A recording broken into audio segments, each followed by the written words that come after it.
Isang mapayapang araw, mga kapanalig ko kay Kristo. Kumusta po kayo? God is forever in control. Kawikaan 18, September 18 po today. Maya tatalakayin natin ang episode 39, which is higit sa lahat sa paghahanap mo ay para magalak ako. Para magalak ako. Episode 39 po yan sa libro ni Sarah Young, Jesus Calling, Enjoying Peace in His Presence. Ito na po ang Kawikaan 18, versikulo 1 hanggang 24. 24 verse. Ayun. Kawikaan 18.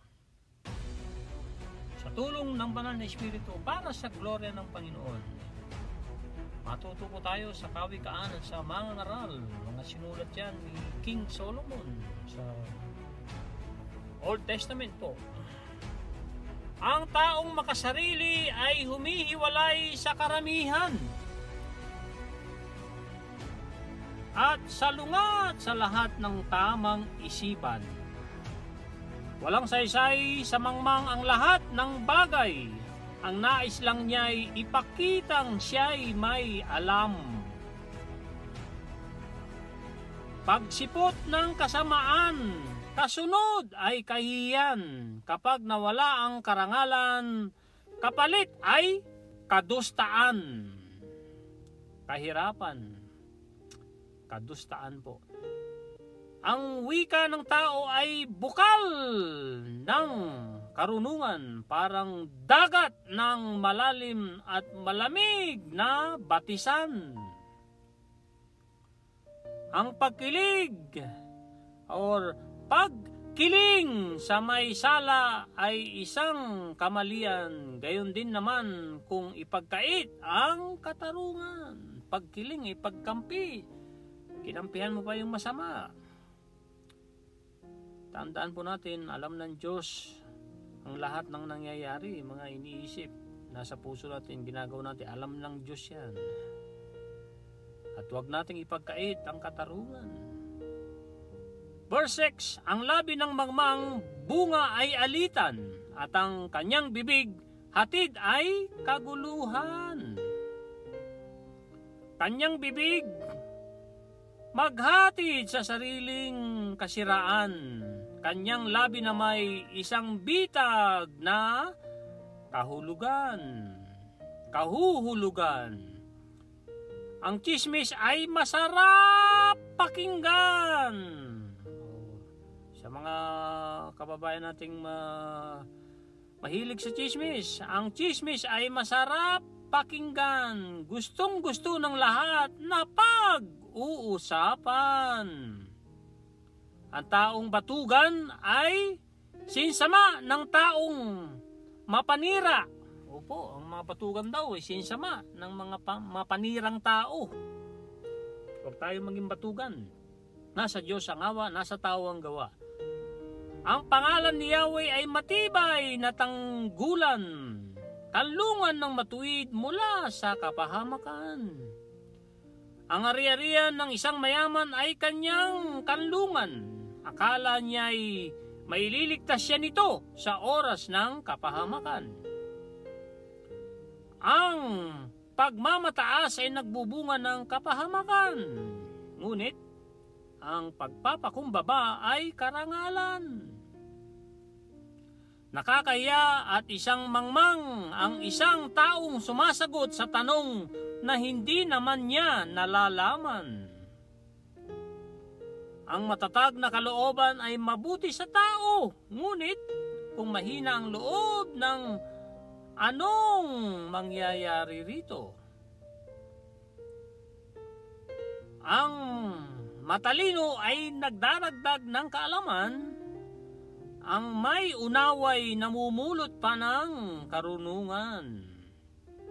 Ang nais mapalapit sa may kapangyarihan, magdadala ng regalo sa kanya ay ibigay. Suhol. Ang anumang pahayag ay inaakalang tama hanggat hindi naririnig tanong ng kabila. Ang sigalot ay maaring malutas sa palabunutan at mapagkasundo ang mahigpit na magkaaway. Kung may magagawa po tayong pagkasunduin ng magkaaway, lalo dati sila magkaibigan na nag-away, gawin po natin, lalo ipagdasal natin sila. Pero wag natin silang pangunahan. Ang intensyon ay mapagkasundo uli sila. Verse 19, ang kaibigang nasaktan ay higit pa sa lunsod na napapadiran. Ang di pagkakaunawaan ay may matibay pa kaysa isang tarangkahan. Verse 20, anumang sabihin ng tao ay kanyang pananagutan. Ayon sa kanyang salita, siya'y gagantimpalaan. Ang buhay at kamatayan ay sa dila nakasalalay. Makikinabang ng bunga nito ang dito ay nagmamahal. Ang mabuting may bahay ay isang kayamanan. Siya'y pagpapala na si Yahweh lang ang may bigay. Opo. Ang ating mabuting may bahay ay talagang tunay na kayamanan. Kaya talagang mayaman na mayaman ako. Mayroon akong Rena Rosa na naging katuwang ko for over 31 years na. Sana'y tumagal pa kami para makapaglingkod pa sa Panginoon. Ang mahirap ay lumapit sa diwa ng pakiusap, ngunit ang sagot ng mayamay salitang marahas. May pagkakaibigang madaling lumamig, ngunit may kaibigang higit pa sa kapatid. Ngunit may kaibigang higit pa sa kapatid. Kapag nahanap na natin yung kaibigan na yan na higit pa sa kapatid, ay pahalagaan po natin mga kapanalig. Two-way ang pakikipagrelasyon. Two-way. Kailangan pahalagan mo siya, pinapahalagaan ka rin niya.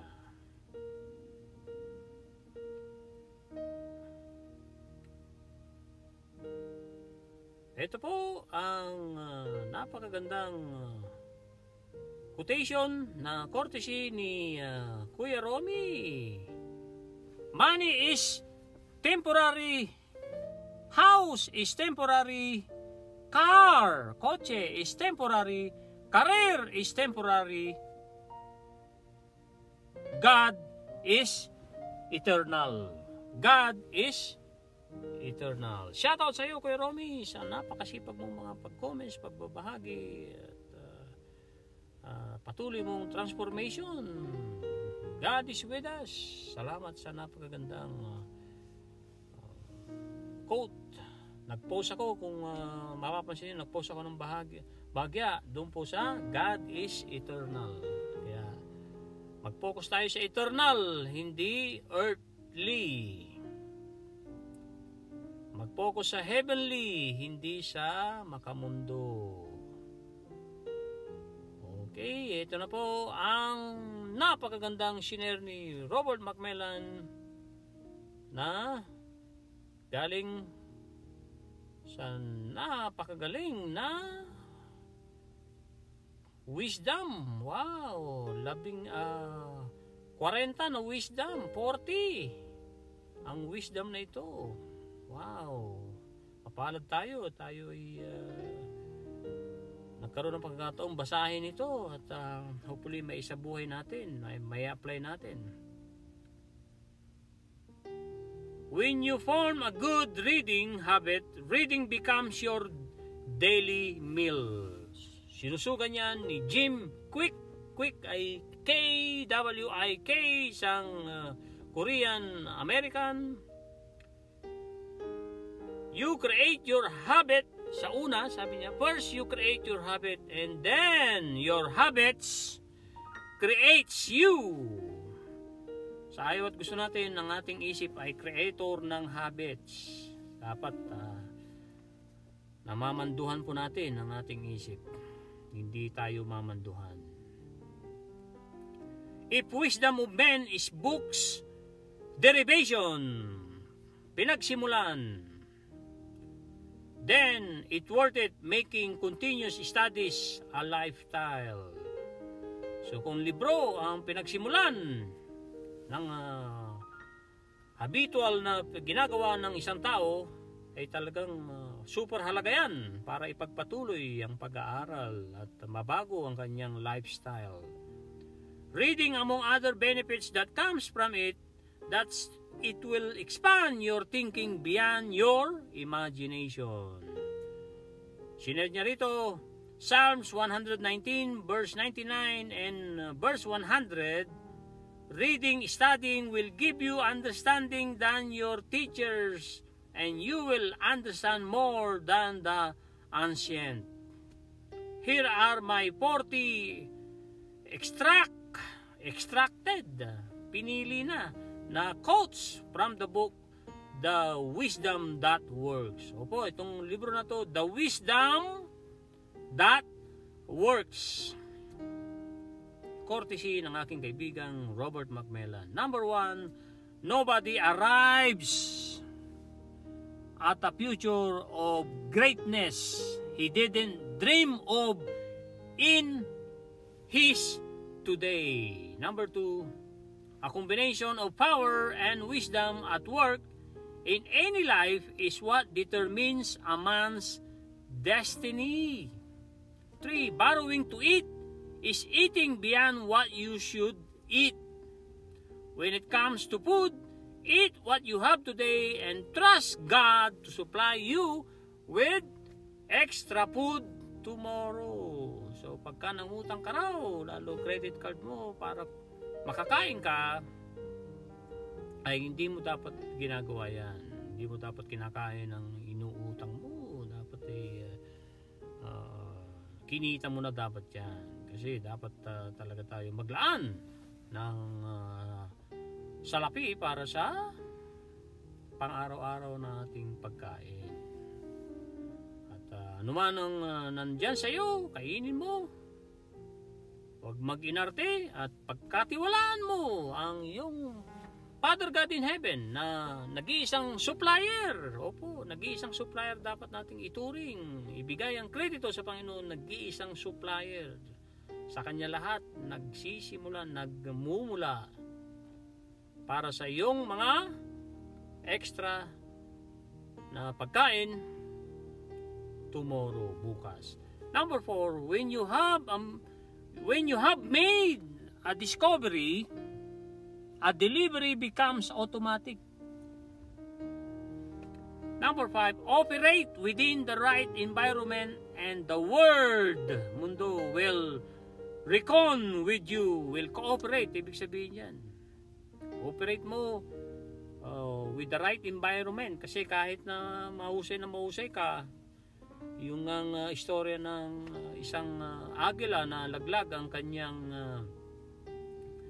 itlog at nalimliman ng inahing manok at naging parang manok ito, pero sa puso niya nakikita niya mga agila lumilipad ng mataas at gusto niya lumipad ng mataas, pero hindi dahil ang environment niya ay mga manok. Pero sinikap ng ibong agila na yun na makaalis doon sa environment niyang hindi naman siya nabibilang doon. Environment ng mga manok. Kung ang environment mo ay positibo, humalo ka sa positibong mga tao. Dahil anuman ang aaniban mo, yun ang magiging ikaw. Kung umanib ka sa mga laging hiwalay sa asawa, ikaw ay matibay ang asawa mo, matibay ang samahan mo sa asawa mo, huwag kang magtaka, mapapahiwalay ka rin. So kung gusto mong tumibay ang iyong marriage, pahalagan mo ang iyong partner, at isentro nyo si Lord Jesus Christ at umanib kayo sa mga matatatag na marriage. At yan ay talagang gustong gusto ko yan. Ako ang mga kaibigan ko mas matatanda, talagang inaaniban ko yung mga matitibay na samahan at sa mga mag-asawa na matagal na nagsasama, talagang ino-honor natin sila at tinutularan. Pag nakasentro si Lord Jesus Christ sa ating relasyon sa ating asawa, sabi nga ni Manny Pacquiao, nung sinukon nila lahat ni Jinky ang kanilang mga alalahanin bilang mag-asawa, hindi na raw sila nag-aaway. Wow! So tularan natin ang mga mag-asawang hindi nag-aaway. Mayroong hindi pagkakasundo, pero sabi nga ni Brother Bo Sanchez, pag nag-usap, may rules. Na ang rules ay para mapagbuti ang usapan, hindi para lumala ang sitwasyon, para mapagbuti at tumuklas ng mga mabubuting solusyon sa kinakaharap ninyo bilang mag-asawa. Number 6, if you read the 4 Gospels of Matthew, Mark, Luke, and John, and the Acts of Apostles 3 times over in 1 month, you will catch a revelation of Christ that will explode your destiny and establish you. So, sinasuggest ng author, kung babasahin daw natin ang 4 na ebanghelyo. Ebanghelyo ni Mateo, ni Marcos, Lucas, at Juan, kasama pa ang The Acts of Apostles, mga gawa ng mga apostol, ay magkakaroon daw ng revelation ang ating Panginoong Kristo sa ating buhay. So napakagandang suggestion po ito. Suggestion po nasa atin kung isasabuhay po natin o gagawin natin. Pero maganda gawin natin yan dahil at magpatulong tayo sa Holy Spirit para mapalapit pa tayo sa ating Panginoong Hesus. Number 7, all the people I admire that have achieved, past tense, anything are men and women who gave time to reading, seeking, and searching for things they don't know. Number 8, it takes a quietness and confidence to encounter divine wisdom. Kaya nga, meditation, silence with God, ay kailangan yan. Is a very, very essential na tayo makapagniig sa Panginoon, na tayo ay tahimik pagkagising, lalong-lalo na bago matulog. Number 9, it is risky not to take risks. It is risky not to take risks.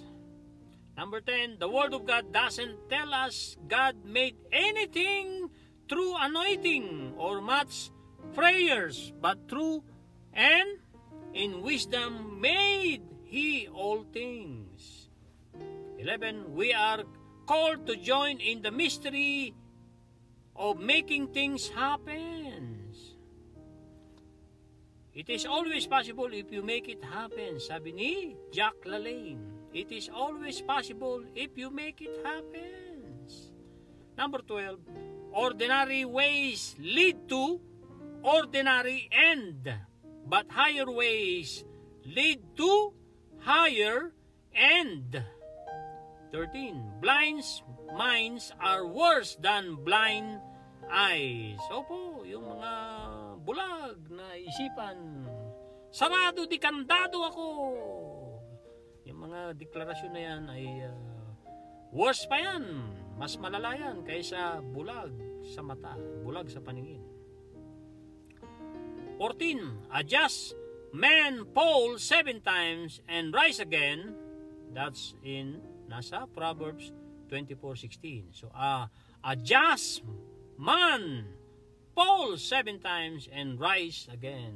Makapitong ulit na nadapa ang isang tao, pero nakakabuti ito kasi piniling bumangong muli. Hindi importante yung nangyari, kundi importante, mas mahalaga yung gagawin mo sa nangyari. Opo, hindi importante na halimbawa natanggal ka sa trabaho. Ang mas mahalaga ay yung gagawin mo na bakit ka natanggal sa trabaho. Ano ang next move mo? Si Patrick Bet-David, meron siyang napagandang libro. My next 5 moves. My next 5 moves. Dapat alam daw natin yan. Ano man ang nakahanda tayo. Anong mangyari ay meron ka ng plano. Dahil if you fail to plan, you plan to fail. My next 5 moves. Patrick Bet-David, isang Iranian na nag-migrate sa US, siya si multi-millionaire sa US. 16. It is one thing to have a potential and another thing to tap into it. Nalagpasan ko po yung 15. Go for knowledge and you will work in wisdom. Opo, 15. Go for knowledge and you will work in wisdom. And then yung 16, it is one thing to have a potential and another thing to tap into it. Kung ikaw may potential, that's one thing. Yung pagkilos mo ay isa ring bahagi ng one thing. Mahalaga po ang gagawin mo, ang pag-a-apply mo ng mga natututunan mo. Oo, kailangan ka matuto, pero at magbasa after ng reading, after ng learning, yung application, yung pagtatanim ay napaka-vital, napaka-importante po. 17, rather go for books than food. Opo, tayo po dapat ay nagbabasa. We keep learning, especially if we are leading a great team.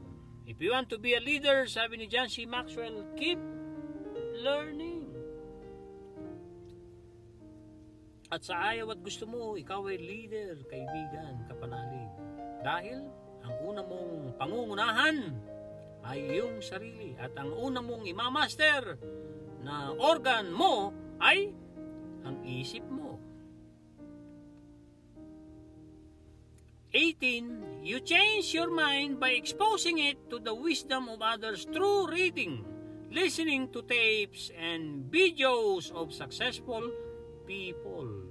Turn your car, sabi ni Jim Rohn, into mobile classroom. Dinagdag ko po yan. Turn your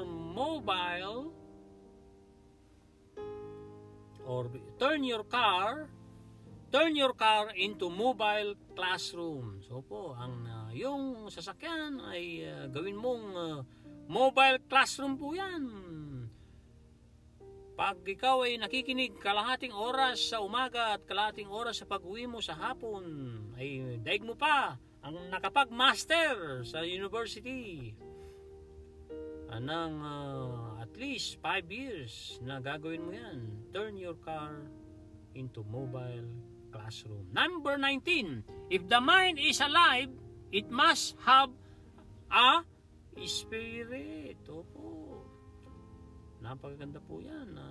Kung ang buhay daw ang ating isip, kailangan daw mayroong espiritu. Ibig sabihin, espiritu ng nasusulat sa Galatians chapter 5 verse 22-23, fruit of the Spirit is love, joy, peace, patience, kindness, faithfulness, gentleness, generosity, and self-control.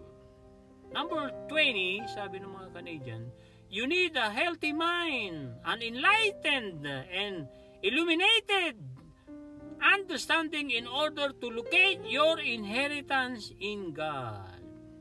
21, enlarge your thought pattern. 22, wisdom is spiritual and it comes from God. 23, living without working is dying without knowing. Oh, living without working is dying without knowing. 24.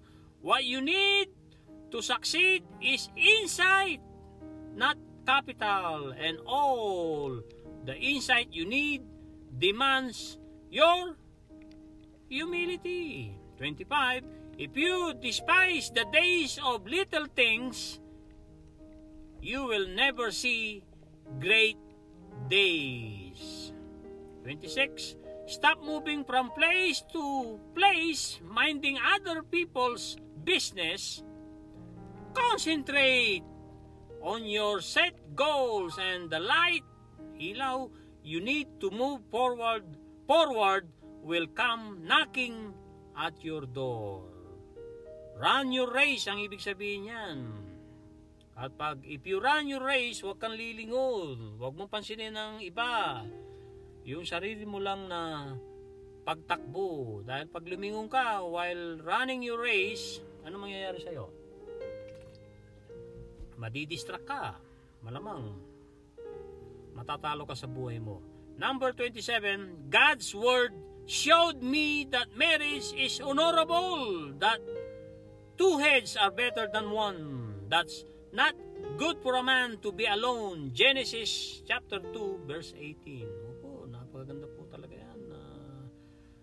Talagang pagnilay-nilayan ng marriage is honorable. Hindi lang marriage sa papel. Certificates are pitfalls of many. 29, yan po ay 28, and then 29, you must never allow the fear of what people will think of you, rob you of your place and destiny.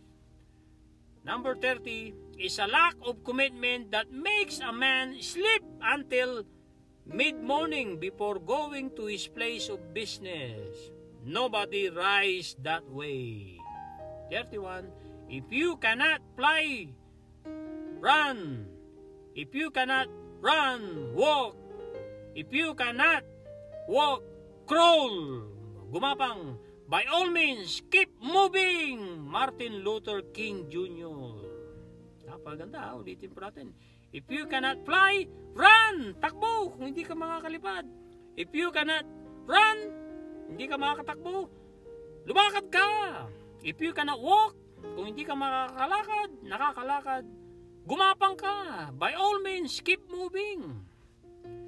By all means, magtanim para may anihin. Ang pagkakaintindi ko po dyan. 32, when my wife asks me what I want to eat, I tell her to give me whatever she has prepared. I'm too busy to think about food. 33. Access to heaven's secret equals the lifting of a man on the earth. 34. What we need to pass for now is for extra light, not to beg God. God will hear you whether you have eaten or not. All you need is extra light, insight to double-cross the devil. 35. Every revival takes its bearing from renewed mind, and your mind must be constantly recharged. 36. If you must shine, you must possession yourself at a covenant and angle to the Son of Righteousness. 37. If you reject God's counsel, you will rejected of God. Prayers and fasting becomes nothing but religious punishment that produce no results. 38. Last 3. Whatever you are too careful to say, you will be careless to see that. 39. Let the words you speak determines the company you keep. And number 40, panghuli, the wisdom that makes men is hidden in the books of men that have passed through the rough, magaspang, baku-baku, and tough time of life. Sabi ni Robert Schuller, tough times never last, but tough people do. Opo, tough times ay talagang yan ay lumilipas. Pero ang mga matatatag na tao ay talagang nagpupunyagi. Ang share naman ni kapatid Cecil,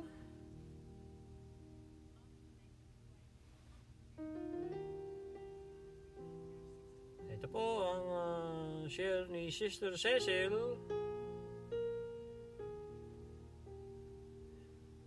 Mayroong tumatawag at ito po ay mamaya na natin sasagutin yan. Ito po, Habakuk chapter 3 verse 19. Yahweh, the Lord is my strength. He makes my feet like their feet and enables me to go in high places for the music director on my string instrument. Yan po ay binahagi natin kahapon at gusto pa rin nating ibahagi ngayon. Napakaganda po. Salamat sa iyo, kapatid na Cecil. Tanong, ano po ang uwi nyo sa episode 38? Na yan po ay ginawa ko ang iyong isip para sa tuloy-tuloy na pakikipagkomunikasyon sa akin.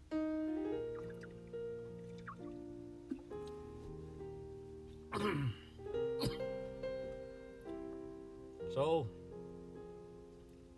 sabi nga ni Lord Jesus Christ ay hindi ko idinisenyo ang iyong isip para alamin lahat, especially ang kinabukasan na mangyayari bukas. Hindi ko pinagagawa sa iyo yan, sabi ni Lord Jesus Christ. That is beyond your capability.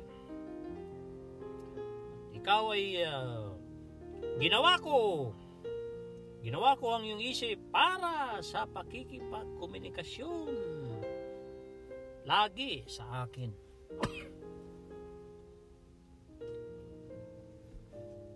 Ibigay mo sa akin ang lahat ng mga pasanin mo, mga hopes mo, mga takot mo.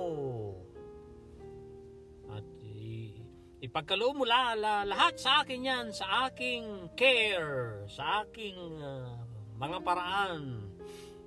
At mula sa landas ng pagpaplano ay pupunta ka sa landas ng kapayapaan. Ito na po ang ating episode 39. Opo, episode 39. Higit sa lahat, sa paghahanap mo ay para magalak ako. Higit sa lahat, sa paghahanap mo ay para magalak ako. Nasa Matthew 6:33, sinundan sa John 8:29 at Colossians chapter 3 verse 23 and 24. Matthew 6:33, ito po, it says, "But seek first the kingdom of God and His righteousness, and all these things shall be added to you." And then, nasa John 8:29,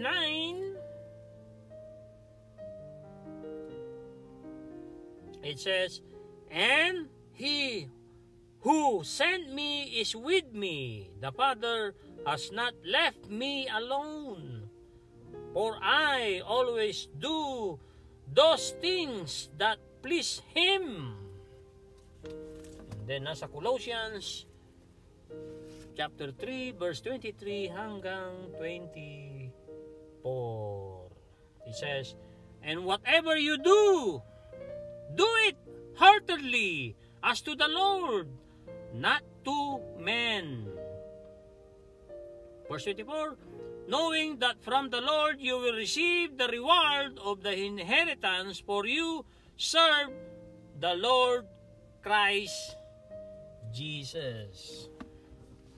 Oh, napakaganda. Ito na po ang mensahe ni Lord Jesus Christ sa libro ni Sarayang. Mensahe sa atin lahat today ni Lord Jesus Christ. Opo, sa atin lahat. September 18, episode 39. Seek to please me above all else. Let that goal be your focal point. As you go through this day, such a mindset will protect you from scattering your energy to the winds. The free will I bestowed on you comes with awesome responsibility. Each day presents you with choice after choice. Many of these decisions you ignore and thus make by default. Without a focal point to guide you, you can easily lose your way. That's why it's so important to stay in communication with me, living in thankful awareness of my presence. You inhabit a fallen, disjointed world, mundo. Magkahiwalay na mundo. Their things are constantly unraveling. Paglalahad ang unraveling around the ages. Only a vibrant relationship. Vibrant is masigla. With me can keep you from coming unraveled. Unraveled ay kumalas. Unraveled too. Yes, napakaganda po ang mensahe ni Lord Jesus Christ. Yung ibang mga medyo malalim na English na baka hindi natin naintindihan, na binasa ko ang notes ko po rito. Google Translate, ang focal ay nakatutok. Scattering, of course, nakalat, ikinalat, kumakalat. Ignore ay baliwalain. Default ay saan po yung default? Pumanhin, hindi. Ayun ang default. Kusa.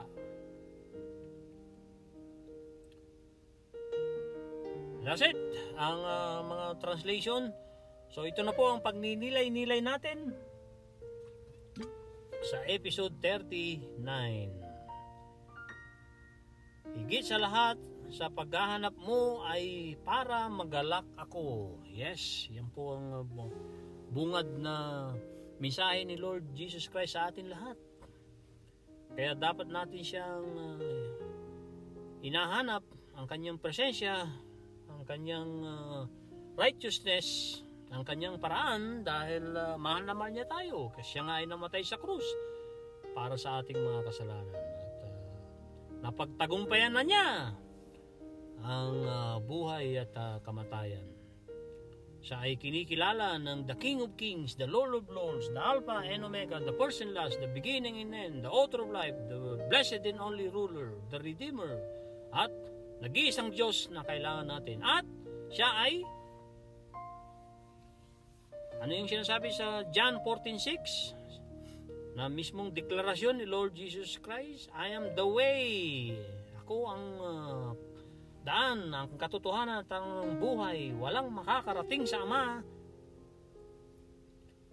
nang hindi dadaan sa akin. So kaya nga tayo dapat ay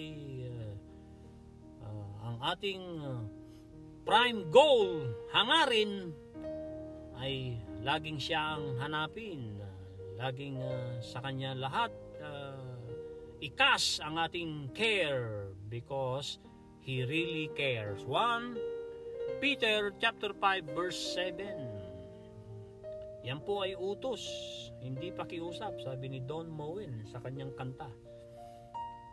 So, ang nag-iisang layunin mo dapat at ang focal point mo, ang pagkatutok mo ay sa akin. Dahil alam ko ang nangyayari, alam ko nasa puso mo, alam ko nasa isip mo. At ito, ang araw na ito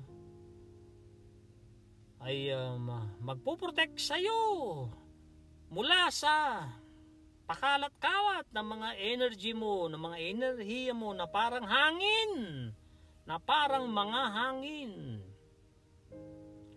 Ang free will that ay bestowed, ibig sabihin ay pinagkaloob ko sa iyo. Ang free will na pinagkaloob ko sa iyo ay may kaakibat. Opo, may kaakibat na napakagandang responsibilidad. Opo, awesome responsibility. Napakagandang responsibilidad. Tingin ko dyan, aking pananaw dyan, ang free will ay dapat ibinabalik natin sa Panginoon. Ibig sabihin doon ay siya ang ating pinipili. Ang buhay ay dapat piliin natin, ipamuhay natin ang ating buhay at maging responsable tayo sa ating sarili. Wag na tayong basta magalit, magpatawad agad. Sabi ni Rhonda Burns, nung natutunan niyang automatic na ang pagpapatawad sa buhay niya, ay lalo siyang nagtagumpay. Tagumpay ay inside, hindi lang makikita sa outside. Sa kanyang panloob na tagumpay. Dahil madalas nakikita ng tao ang tagumpay natin ay nasa labas sa ating mga possessions. Pero ang totoong tagumpay ay yung ikaw ay nagagalak sa puso mo. Ang ating puso ay langit po yan pagka pinili natin si Lord Jesus Christ. At ang isipan din natin ay langit. Pero impyerno ang isip at ating puso kung si Diablo ang ating sasambahin. Dahil si Diablo, hindi siya pumunta rito para tulungan ka, kundi para patayin at tayo ay mapariwara. To kill and destroy.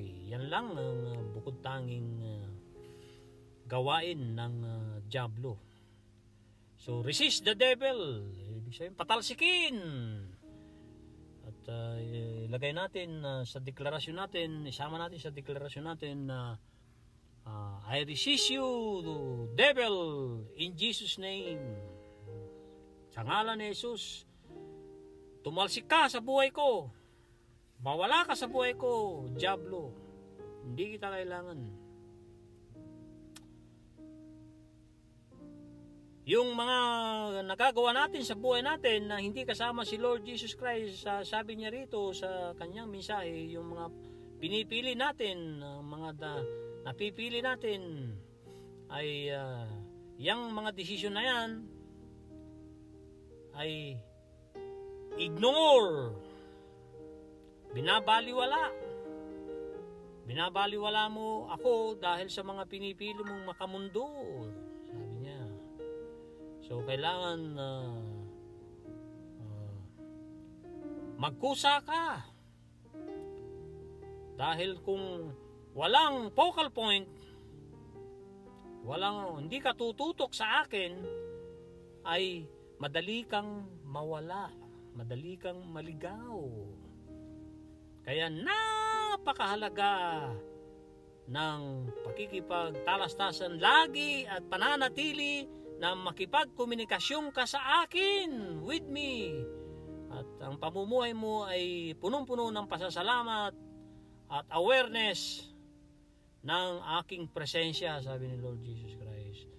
Ang mundo at ginagalawan mo ay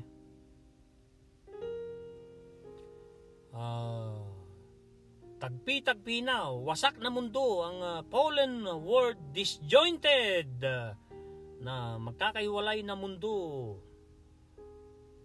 where things are constantly unraveling around the ages. At huling utos ni Lord Jesus Christ for today's episode 39, only a vibrant relationship with me, ang masiglang pakikipagrelasyon sa akin with your active participation, para niyang sinasabi yan sa atin, ay magpapalayo sa unraveled na nahulog ng mundo, na magpapalayo sa mundong makasarili, makamundong pagnanasa. So, wag na iwasan po natin yan sa pamamagitan ng paghahanap sa presensya ng katastasan Diyos na si Kristo, at para magalak ang ating Panginoong Hesus. Maraming salamat po sa inyong pakikinig. Measure your progress and adjust your plans and actions to become better aligned for success.